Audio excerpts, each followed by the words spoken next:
Az ige olyan szavak megnevezése, amelyek azt fejezik ki, hogy valaki vagy valami csinál valamit, valakivel vagy valamivel történik valami, és valaki vagy valami létezik.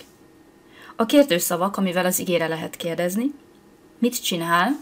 Németül was macht? Was macht Péter? Mit csinál Péter? Péter lernt. Péter tanul. Mi történik? Was passiert? Es schneit. Esik a hó. És van, létezik, van önöknél, van önöknek. Gibt es hier ein Kino? Van itt mozi. Haben Sie Zigarette? Van önöknél cigaretta. Az ige a németben fontos központi helyet foglal el, helyes mondat nincs ige nélkül.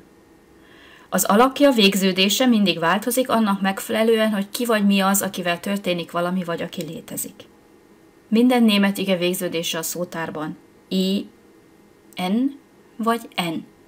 Amikor az ige alakját meg akarjuk változtatni, az első dolgunk, hogy ezt az en vagy n végződést levegyük róla. Akkor megkapjuk az ige tövét. Az ige tövéhez rakjuk hozzá a megfelelő végződéseket. Ezt láthatják a felvételen is. Először sorba rakom az úgynevezett személyes névmásokat. A személyes névmások az alany helyett állnak, vagy az alanyt helyettesítik. Ich, én. Du, te. Er, sie, es, ő. Wir, mi. Ihr, ti.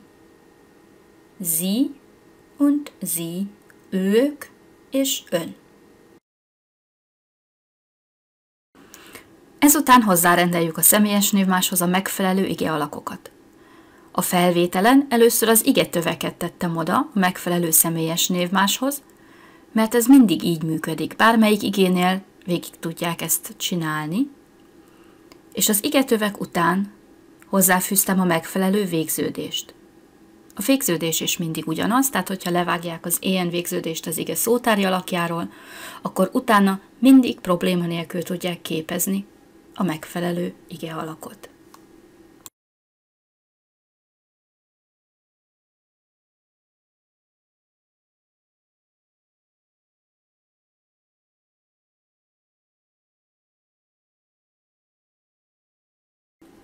Ich lerne, du lernst, er lernt, wir lernen, ihr lernt, sie lernen.